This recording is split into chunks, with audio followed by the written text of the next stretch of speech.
الحمد للہ وکفا وسلام علی عبادہ الذین اصطفیٰ اما بعد فاعوذ باللہ من الشیطان الرجیم بسم اللہ الرحمن الرحیم۔ معزز سامعین، 2 رجب المرجب 1445 ہجری بمطابق 14 جنوری 2024 بروز اتوار بعد نماز فجر کا یہ درس قرآن انشاءاللہ تفسیر سورہ مومنون، تفسیر سورۃ النور آیت نمبر 23 سے لے کر آیت نمبر 26 تک جاری رہے گی۔ آپ دعا فرمائیے اللہ تعالیٰ مجھے شرح صدر کے ساتھ حق سچ بیان کرنے کی توفیق عطا فرمائے، اور اللہ تعالیٰ ہمیں عمل والی باتوں پر عمل پیرا ہو کر زندگی گزارنے کی توفیق عطا فرمائے۔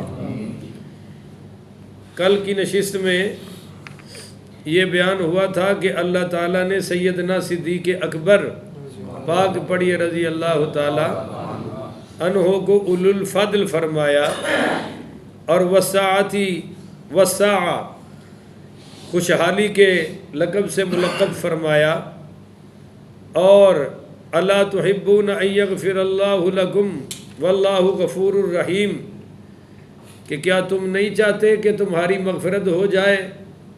تو سیدنا صدیق اکبر رضی اللہ تعالی عنہ نے قسم اٹھا کر کہا کہ بلا واللہ یا ربنا انا لنحب ان تغفر لنا، کہ اللہ کی قسم یا رسول اللہ میں تو چاہتا ہوں کہ اللہ میری بخشش فرما دے۔ تو اللہ تعالیٰ نے سیدنا صدیق اکبر کی بخشش فرما دی۔ تو حضرت سیدنا صدیق اکبر کی افضلیت کی قطعیت بھی ثابت ہو گئی، اور ان کی مغفرت کی قطعیت بھی ثابت ہو گئی۔ اب اصل تو یہ سرٹیفکیٹ بھی حضرت عائشہ صدیقہ کی وجہ سے ملا، تو وہ بھی مغفرت میں شامل ہیں۔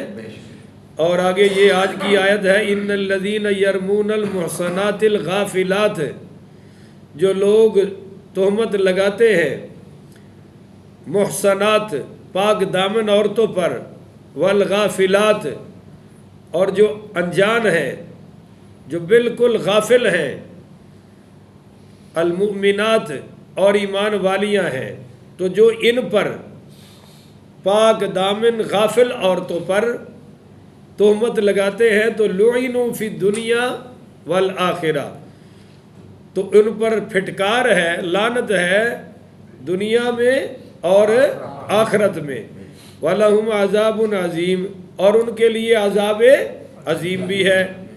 اب یہاں اب یہ ایک نقطہ نوٹ کر لیں کہ اسی سورہ نور کی آیت نمبر 4 میں اللہ نے فرمایا کہ وَالَّذِينَ يَرْمُونَ الْمُحْصَنَاتِ ثُمَّ لَمْ يَأْتُوا بِأَرْبَعَةِ شُهَدَاءَ فَاجْلِدُوهُمْ 80 جلدہ، کہ جو کسی پاک دامن عورت پر تہمت لگائیں اور ان کے پاس 4 گواہ نہ ہوں تو فرمایا ان کو 80 کوڑے مارے جائیں، فَلَا تَقْبَلُوا لَهُمْ شَهَادَةً أَبَدًا، اور کبھی بھی ان کی گواہی قبول وَأُولَٰئِكَ هُمُ الْفَاسِقُونَ، یہ فاسق ہے۔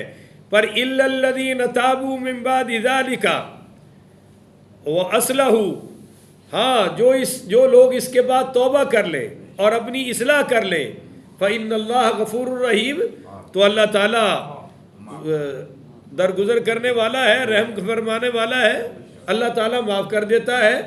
تو اس میں ان لوگوں کا ذکر ہے جو تہمت لگانے کے بعد توبہ کر لیتے ہیں، سزا پانے کے بعد توبہ کر لیتے ہیں، اور کچھ ایسے بھی بدبخت ہوتے ہیں جو توبہ کرتے بولو بھائی، جو توبہ کرتے ان کو توبہ کی طرف جاتے ہی نہیں، بلکہ اس جھوٹ کو جو انہوں نے گھڑا ہوتا ہے، اس تہمت کو اپنا عقیدہ بنا لیتے ہیں۔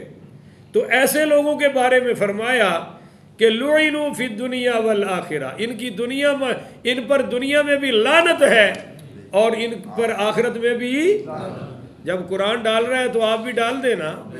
ان پر دنیا میں بھی لعنت ہے اور بولو آخرت میں بھی.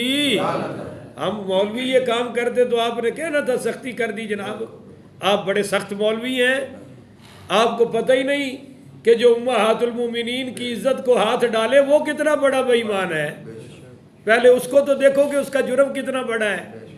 بعض علماء تو فرماتے ہیں کہ یہ اماں عائشہ صدیقہ ہی کے لیے آئی ہے، اور بعض مفسرین فرماتے ہیں نہیں، ام المومنین اماں عائشہ صدیقہ تو پہلے درجے پر ہے، باقی حضور کی ساری ازواج اس میں شامل ہے۔ اور میں کہتا ہوں کہ صرف ازواج ہی شامل نہیں، انشاءاللہ سرکار کی بیٹیاں بھی شامل ہیں۔ آپ کی سیدہ زینب بنت محمد، سیدہ ام کلثوم بنت محمد، سیدہ رقیہ بنت محمد اور سیدہ فاطمہ بنت محمد رضی اللہ تعالیٰ عنہما، یہ سب شامل ہیں، رضی اللہ تعالیٰ عنہما، یہ سب شامل ہیں۔ اور پھر میں کہتا ہوں کہ قیامت تک تمام پاک دامن عورتیں اس میں شامل ہیں۔ اب آپ ذرا دیکھیے، یرمون المحصنات، پہلی صفت آئی پاک دامن، اور دوسری کیا؟ غافلات، کہ زنا کا تو برائی کا تو کبھی ان کے دل میں خیال ہی نہیں گزرا۔ زنا کس کو کہتے ہیں؟ کون سی چیزیں زنا تک لے جاتی ہیں؟ یہ اتنی بھولی بھالی اور سادی ہے کہ ان کو کبھی ان چیزوں کا بھی بولو خیال نہیں آیا۔ ویسے تو کہتے ہیں کہ علماء نے لکھا ہے کہ جو موسیقی ہے یہ زنا کا منتر ہے، یہ سمجھ لو کہ جادو ہے زنا کا، جس گھر میں گانے چلیں گے اس میں زنا بھی آئے گا، یہ لازم و ملزوم ہے، ایک آتا ہے تو دوسرا خود بخود آ جاتا ہے، اللہ تعالیٰ اس سے محفوظ فرمائے۔ تو اب ہم کہہ سکتے ہیں کہ سیدہ عائشہ صدیقہ رضی اللہ تعالی عنہا کے جو گستاخ تھے، جو ہیں، جو ہوں گے، لعنوا فی الدنیا والآخرہ، ان کی دنیا میں بھی ان پر لعنت ہے اور آخرت میں بھی ان پر لعنت ہے۔ وَلَهُمْ عَذَابٌ عَظِيمٌ، اور آگے پھر عذاب عظیم بھی انہی کا مقدر ہے۔ دیکھیے نبی کریم رؤوف الرحیم، سارے پڑھیے صلی اللہ علیہ وآلہ وسلم نے فرمایا اجتنبوا السبع الموبقات، کہ 7 ہلاک کر دینے والی چیزوں سے بچو، 7 اعمال ایسے ہیں جو تمہیں برباد کر دیں گے، ہلاک کر دیں گے، ان سے بچو۔ تو قیل ما ہن یا رسول اللہ، تو صحابہ نے پوچھا یا رسول اللہ وہ کون سے ہیں؟ تو سرکار دو عالم صلی اللہ علیہ وسلم نے فرمایا الشرک باللہ، اللہ کے ساتھ شرک کرنا۔ بولو جی، اللہ تعالیٰ کے ساتھ کسی کو شریک کرنا، یہ پہلا گناہ ہے، سب کچھ برباد۔ نمبر 2 آپ نے فرمایا والسحر، جادو کرنا اور کرانا۔ بولو جی، جادو کرنا اور کرانا۔ یہ پاکستان ہمارا ویسے تو ماشاءاللہ اسلامی جمہوریہ پاکستان ہے، پر کوئی پابندی نہیں۔ 2 ٹکے کے آدمی بورڈ لگا کر بیٹھے ہیں، ٹی ویوں میں مشہوریاں چل رہی ہیں، آؤ جی آپ کا محبوب آپ کے قدموں میں ہوگا۔ ان کو سمجھ رہے ہو کہ نہیں؟ ایسا ہو رہا ہے نہیں ہو رہا؟ فلاں بابا فلاں بابا فلاں بابا، ہوں تو مائیاں بھی خود پئیاں نے کہ جی فلاں اماں جی جڑی ہے نا وہ یہ کام کر دی ہے۔ تو بھائی یہ کیا تماشا بنا رکھا ہے؟ یہ اسلامی ملک ہے، اس ملک میں ایسی چیزیں چلنی فوراً بین ہونا چاہیے، اور ان فراڈیوں کو گرفتار ہونا چاہیے، اور ان کو سزا بھی اسلامی ملنی چاہیے، تاکہ آئندہ کوئی ایسی جرت نہ کرے۔ پر وہ جناب ٹونے بھی چل رہے ہیں، جادو بھی چل رہے ہیں، تعویذ بھی چل رہے ہیں، منتر شنتر بھی چل رہے ہیں، سب کچھ ہو رہا ہے، پر یاد رکھو کہ یہ بھی کرنے والا بھی برباد ہے اور کرانے والا بھی۔ اچھی کوئی نہیں، تسی بول دینا، بڑے سیانے ہو۔ نمبر 3 وَقَتْلُ النَّفْسِ الَّتِي حَرَّمَ اللَّهُ إِلَّا بِالْحَقِّ، ناجائز قتل یہ بھی قاتل کو برباد کر دیتا ہے۔ بولو یہ قاتل کو ہو سکتا ہے کہ جس کو مظلوماً قتل کیا گیا ہے اس کے اللہ پچھلے گناہ معاف فرما دے، وہ تو مظلوم ہے، اس کو اللہ شہادت کا درجہ دے دے، پر قاتل کو کیا ملا؟ فرمایا جو ایک انسان کا قتل کرتا ہے وہ ساری انسانیت کا قاتل ہے، اور وہ ہمیشہ کے لیے جہنمی ہے۔ اب وہ توبہ کیسے کرے گا؟ ورثاء کو راضی کرے، دیت ادا کرے، جو اسلامی احکام ہے ان پر عمل کرے، پر الا بالحق، ہاں وہ قتل جو حق کے ساتھ ہو۔ حق کے ساتھ کیا ہے کہ جو من بدل دینہ فاقتلوہ، یہ نہ کو ٹائم رکھے اس کام دا، نہیں منع کرو نا، بھی درس ہو رہا ہے اس طرح تو مینوں مطلب رکاوٹ ہو جاتی پیدا، ہر روز یہ کم نہ ہوئے۔ تو میں عرض کر رہا تھا کہ بھائی توجہ سے بات سمجھ لے، یعنی درس والے کوئی توجہ نہ ہوئی، یہ تو میرے ذمہ ہی ہے، آپ کو چھٹی ہے۔ میں یہ کہہ رہا تھا کہ اللہ تبارک و تعالی نے قتل کی اجازت دی ہے حق کے ساتھ۔ وہ حق کیا ہے؟ من بدل دینہ فاقتلوہ، جو دین بدلے مرتد ہو جائے اس کو قتل کر دیا جائے، اس کا قتل حق ہے۔ بولو جی، اس کا قتل ہے، پر یہ حکومت اسلامیہ کرے گی، ہر بندے کو قتل کرنے کا حق حاصل ہے؟ ہاں، یہاں تو کہتے ہیں جو مسلک بدل گیا وہ بھی مرتد ہے۔ ایک پیر سے نکل کے دوسری پیر کی بیعت کر لی تو کہتے ہیں مرتد فی طریقت ہو گیا، چل کام ہی مکا۔ ایسا نہیں ہے، یہ حکومت کرے گی۔ اور شادی شدہ زانی کو قتل کرنا یعنی رجم کرنا، یہ بھی حکومت کا عمل ہے، عوام کا عمل نہیں ہے۔ اور قتل کے بدلے میں قتل کرنا، یہ بھی اسلامی حکومت کا کام ہے۔ تو دعا کرو نا اللہ ہمیں اسلامی حکومت ہی عطا فرمائے۔ تو یہ ہو گیا جناب 3۔ نمبر 4 پہ حضور پاک صلی اللہ علیہ وآلہ وسلم نے فرمایا وَأَكْلُ الرِّبَا، سود کھانا۔ بولو بھئی، سود کھانا۔ اچھا جی، عجیب بات ہے کہ سود کے ہر شعبے پر حضور نے لعنت ڈالی ہے۔ لعنت کا مطلب خیر سے دور ہونا، اللہ کی رحمت سے دور ہو گیا یہ شخص، اللہ کی رضا سے دور ہو گیا۔ اب توجہ سے سن لیں، شراب پینے والا فرمایا لعنت، پلانے والا فرمایا زنا، سود دینے والا، شراب پر بھی یہی ہے، سود دینے والا لعنت، سود دلانے والا لعنت، لکھ پڑھ کرنے والا لعنتی، ڈیل کرنے والا لعنتی، اس کو جناب آگے مارکیٹ میں پھیلانے والا، یہ سارا لعنتی۔ فرمایا سود کا ایک لقمہ یا ایک درہم و دینار اپنی ماں سے 36 مرتبہ زنا کرنے سے بھی بڑا جرم ہے۔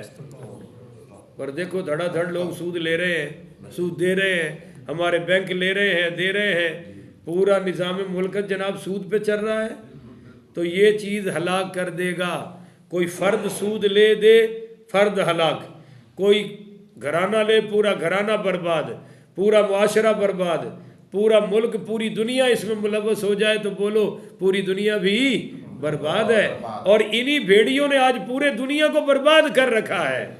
اب بھی اس دور میں آپ کہتے ہیں علم بہت ہے جی، ہر بندہ پڑھا لکھا ہے، ابھی بھی ہم سے سوال ہو رہے ہیں وہ جی بینک سے قرضہ لینا ہے اور اس پہ جو وہ منافع لیں گے جائز ہے کہ نہیں؟ میں کہا جی اصل سود تو تھا یہ کہ وڈیرے قریشی مکہ والے قرضہ دیتے تھے اور واپسی پہ زیادہ لیتے تھے، اس اضافے کو سود کہا گیا۔ تو یہی تو سود ہے۔ اللہ تعالیٰ اس سے بھی محفوظ فرمائے۔ بھائی مل کے اونچی کہو نا آمین ہے۔ اچھا، بعض بندے بولنا گناہ سمجھتے ہیں، معاذ اللہ۔ آگے فرمایا وَأَكْلُ مَالِ الْيَتِيمِ، اور یتیم کا مال کھانا۔ بولو جی، یتیم کا مال کھانا۔ ہو اس میں بھی بڑے بڑے گھرانے ملوث ہیں۔ کئی لوگوں نے معاذ اللہ ادارے بنا رکھے ہیں یتیموں کے نام پہ، اور جاؤ تو 3-4 وہ رکھے ہوتے ہیں، پتہ نہیں یتیم ہوتے ہیں کہ نہیں، چندہ لاکھوں اور ہزاروں میں بٹور رہے ہیں۔ تو سورۃ النساء میں اللہ نے فرمایا تم جو یتیموں کا مال کھا رہے ہو نا، تو سمجھو کہ اپنے پیٹوں میں جہنم کی آگ بھر رہے ہو، یہ مال نہیں ہے، جہنم کی آگ کھا رہے ہو۔ اس سے بھی اللہ محفوظ فرمائے۔ نمبر 6 فرمایا وَتَوَلِّي، وَتَوَلِّي يَوْمَ الزَّحْفِ، جنگ اگر ہو رہی ہے اور آپ جہاد میں شریک ہیں تو وہاں سے پیٹھ پھیر کے بھاگ جانا کہ کہیں مجھے گولی نہ لگ جائے، تیر تلوار نہ لگ جائے، یہ بھی کبیرہ گناہ ہے اور یہ بھی ہلاک کرنے والا ہے، کیونکہ جنگ میں موت، بولو جنگ میں موت نہیں ہے، موت تو اللہ کے ہاتھ میں ہے، اپنے ٹائم پر آئے گی۔ جنگ میں جانا مار نہیں سکتا اور گھر میں رہنا بچا نہیں سکتا۔ اب یہ کیا کریں بھائی، ہم پر ایسے جہلا مسلط ہیں جو کہتے ہیں یہاں نہ جاتا تو یہ نہ ہوتا، وہاں نہ جاتا تو یہ نہ ہوتا، اور بھائی نہ بھی جاتا جو ہونا ہوتا ہے وہ ہوتا ہی ہوتا۔ جتنی زندگی ہے گزار کے ہی جائے گا، پہلے بھی کوئی نہیں مار سکتا اور آگے بھی کوئی لے جا سکتا نہیں ہے، تو لہذا جنگ سے بھاگنے کی ضرورت ہے نہیں۔ بزدل کہتا ہے لڑائی نہ ہو جائے، اور تو حق پہ ہو کے یہ کہہ رہا ہے لڑائی نہ ہو جائے، تو اس کو کیوں نہیں ڈر جو باطل پر ہے؟ نہیں سمجھ رہے ہو؟ اندھے واسطے لڑائی کو بیڈمنٹن دا کھیل ہے کہ آپ کو تو ڈر لگ رہا ہے جی وہ لڑائی نہ ہو جائے، تو ہو جائے نا، حق پر ہے، آپ ڈرتے کیوں ہیں؟ تو یہ بزدلی ہوتی ہے جی میں امن چاہتا ہوں، وہ کیوں نہیں امن چاہتا؟ نہیں سمجھے ہو؟ سورہ آل عمران میں اللہ نے یہ فرمایا نا کہ مومنو اگر تمہیں موت کا ڈر ہے تو کافروں کو ڈر نہیں ہے، انہوں نے نہیں مرنا۔ لڑائی تو لڑائی ہے نا، کوئی کیا کہتے ہیں گلی ڈنڈے کا میچ تو ہے نہیں۔ تو یہ بات ہے جی، بھاگنے کی ضرورت ہے نہیں۔ نمبر 7، آپ صلی اللہ علیہ وسلم نے فرمایا وَقَذْفُ الْمُحْصَنَاتِ الْغَافِلَاتِ الْمُؤْمِنَاتِ، جو پاک دامن بھولی بھالی خواتین پر جھوٹی تہمت لگائے، یہ بھی برباد ہو گیا، یہ عمل اس کو برباد کر دے گا۔ وہ تو انشاءاللہ اللہ کے ہاں عزت پا ہی لے گی، پر تہمت لگانے والوں کی خیر ہے، جیسا کہ ہو گیا جنہوں نے اماں عائشہ صدیقہ رضی اللہ تعالیٰ عنہا پر تہمت لگائی، اماں عائشہ کی عظمت تو قرآن بن گئی۔ اور کیسے بنی؟ آپ کو مزے کی بات آگے بتاتا ہوں، پہلے اگلی آیت سمجھ لیں۔ اب یوم تشہد علیہم السنتہم، وہ یاد کرے اس دن کو جب گواہی دے گی ان کے خلاف ان کی زبانیں، جب گواہی دے گی ان کے خلاف ان کی زبانیں۔ اب تو زبان وہ بولتی ہے جو ہم چاہتے ہیں، بولو نا۔ اب میں کہوں پارا بٹ تو میری زبان سلیم بٹ نہیں کہے گی، سلیم رانا سلیم نہیں کہے گی، وہ پارا ہی نکلے گا، اور سلیم کہنا تو سلیم ہی نکلے گا، صوبے دار ہی نکلے گا، جو میں کہنا چاہتا ہوں وہی نکلے گا۔ پر اللہ کہتا ہے یہ جو تہمت گھڑنے والے ہیں نا، یہ قیامت والے دن تو چاہیں گے کہ ہمیں اس عیب کو جو الزام لگایا تھا چھپا جائے، پر اللہ کہتا ہے میں ان کی زبان پر ان کے جرموں کے بول جاری کر دوں گا۔ ان کی زبانیں ان کے خلاف بولیں گی، ان کے کنٹرول میں رہیں گی نہیں۔ وَأَيْدِيهِمْ، اور ان کے ہاتھ بھی بولیں گے۔ سورہ یاسین کی آیت نمبر 65 میں کافروں کا حال ہے، یہاں اماں عائشہ کے دشمنوں کا حال ہے، منافقوں کا حال ہے کہ وَأَيْدِيهِمْ، اور ان کے ہاتھ بولیں گے، وَأَرْجُلُهُمْ، اور ان کے پاؤں بھی بولیں گے، بِمَا كَانُوا يَعْمَلُونَ، ان اعمال پر جو وہ کیا کرتے تھے۔ ہاتھ گواہی دیں گے، پاؤں گواہی دیں گے، اور زبانیں بھی ان کے خلاف گواہی دیں گی۔ يَوْمَئِذٍ يُوَفِّيهِمُ اللَّهُ دِينَهُمُ الْحَقَّ، اور پورا پورا دے گا، اس روز پورا پورا دے گا انہیں اللہ تعالیٰ ان کا بدلہ۔ دینہم الحق ویعلمون ان اللہ هو الحق المبین، جس کے وہ حقدار ہیں اور وہ جان لیں کہ اللہ تعالیٰ ہی ٹھیک فیصلہ کرنے والا اور ہر بات کھولنے والا ہے، ہر بات واضح کرنے والا اللہ ہے۔ پورا پورا بدلہ دیا جائے گا، بولو کوئی کمی ہو سکتی نہیں۔ اب یہ جو اگلی آیت ہے نا، یعنی آج کے درس کی آخری آیت، آیت نمبر 26، ہائے ہائے ہائے ہائے، کمال کر دیا، سبحان اللہ، پہلے ہی کہہ دیا، کمال ہے جی۔ الخبیثات للخبیثین، سبحان اللہ ہے۔ اسی کہتے تھے او جی مولوی صاحب نے غیر پارلیمانی زبان استعمال کر دی، کیا کیا کہتے ہیں لوگ ہیں، اندر سے جتنے گندے ہوتے ہیں اوپر سے اتنے ہی مہذب بنتے ہیں، اندر سے تو بڑے ہی گندے، پر اوپر سے وہ نہیں جی یہ ہے وہ ہے، ایسا نہ کرو جی، پارلیمانی زبان ہونی چاہیے جی، کسی کی سیلف رسپیکٹ پہ حملہ نہ کرو جی، وغیرہ وغیرہ۔ تو بھائی اللہ تعالیٰ فرما رہا ہے الخبیثات للخبیثین، ناپاک عورتیں ناپاک مردوں کے لیے ہیں، سارے نہیں بولتے آپ، ناپاک عورتیں ناپاک گندی عورتیں گندے مردوں کے لیے ہیں، خبیث عورتیں خبیث عورتوں کے لیے ہے، خبیث عورتیں خبیث مردوں کے لیے ہیں۔ اب آپ ساری رات ناچنے والی نچنیاں کو مدرسے میں لے آئے تو دل لگے گا؟ آپ بولتے نہیں ہیں۔ جب وہ ساری رات گھنگروؤں کی چھنکار پہ ناچنے والی ہے اور اس کو آپ لے آئے تہجد پڑھنے کے لیے تو مر جائے گی، اس کا وقت گزر سکتا نہیں۔ آپ اس کو ان بچیوں میں، ان خواتین میں بٹھا دیں جو گھروں میں روزانہ اپنی صبح کا آغاز ہی قرآن کی تلاوت سے کرتی ہیں، تو ان میں ان کا دل لگ سکتا نہیں۔ اور خدا نہ خواستہ کوئی ایسی خاتون ان میں چلی جائے تو وہ بیچاری ایک سانس بھی گزار سکتی نہیں۔ اس لیے اللہ فرما رہا ہے ہائے ہائے ہائے ہائے، ہم کہتے تو گالی ہو جانی تھی نا، الخبیثات للخبیثین، کہ خبیث عورتیں خبیث مردوں کے لیے، والخبیثون للخبیثات، اور وہ خبیث مرد انہی خبیث عورتوں کے لیے ہیں، اور والطیبات للطیبین، پاک دامن عورتیں پاک دامن مردوں کے لیے ہیں۔ آپ کو نظر نہیں آتا آج بھی دوپٹے انہی کے سروں پر ہیں جو اماں عائشہ کی عظمت کو سلام کرنے والی ہیں، جو بی بی سیدہ زینب، سیدہ رقیہ، سیدہ ام کلثوم، سیدہ فاطمہ کی عظمت کو سلام کرنے والی ہیں۔